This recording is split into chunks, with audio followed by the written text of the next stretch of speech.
الرجيم بسم الله الرحمن الرحيم يا بني آدم خذوا زينتكم عند كل مسجد وكلوا واشربوا ولا تسرفوا إنه لا يحب المسرفين صدق الله العظيم۔ قرآن کریم کی اس آیت میں اللہ تعالیٰ نے مسلمانوں کو، اپنے بندوں کو دو احکام دیے ہیں، دو چیزوں کے کرنے کا حکم دیا ہے۔ پہلی چیز فرمایا یا بنی آدم، اے آدم کے بیٹوں، خذوا زینتکم عند کل مسجد، ہر نماز کے وقت اپنی زینت اختیار کرو، اپنے لباس کو زیر تن کرو۔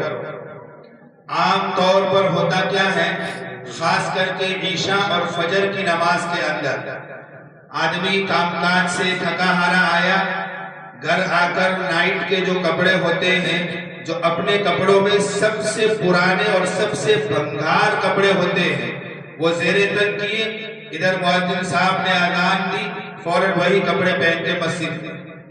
صبح میں اٹھا، وہی نائٹ کا گندا لباس پہنا ہوا ہے، اذان کی آواز سنی، وہی لباس پہن کے مسجد میں۔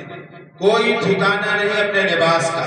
ذرا اپنے گھربان میں جھانک کر اس بات پر غور کرے کہ میں فجر میں اور عشاء میں جو لباس پہن کر آتا ہوں، میرے سسرال سے اگر مجھے دعوت آ جائے تو کیا میں یہ کپڑے پہن کر اپنے سسرال جا سکتا ہوں؟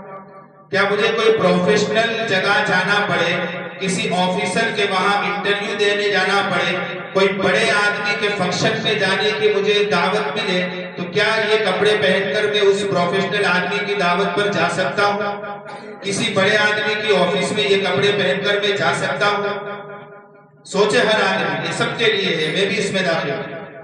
نہیں جاتے ہم، شادی کے لیے اہتمام کیا جاتا ہے، تو یہ تو دربار خداوندی ہے، یہ اللہ کا دربار ہے۔ یہاں ہم اپنی مرضی سے جیسے چاہے دوڑے بھاگتے پھٹے پرانے کپڑوں میں آ گئے، یہ آداب نہیں ہے۔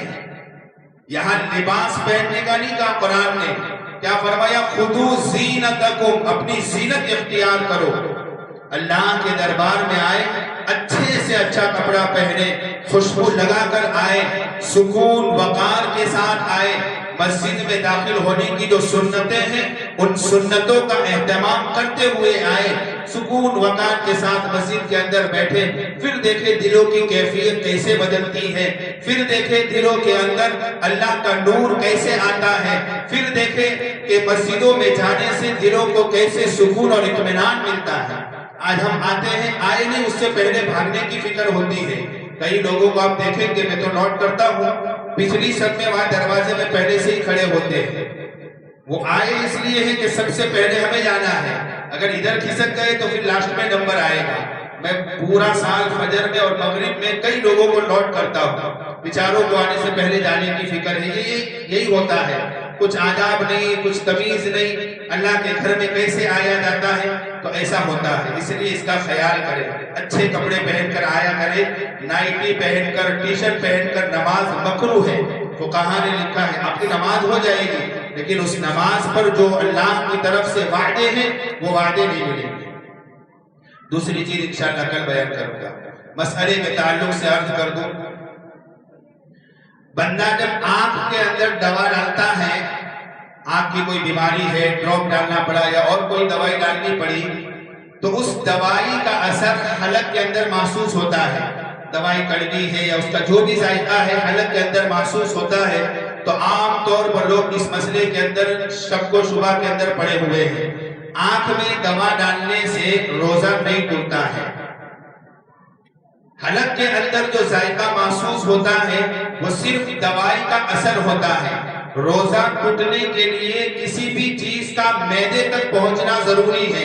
پیٹ کے اندر جو ہمارا معدہ ہے، جس کو دوسری زبان میں ہم اوجڑی بولتے ہیں، وہاں تک اس چیز کا پہنچنا ضروری ہے۔ تو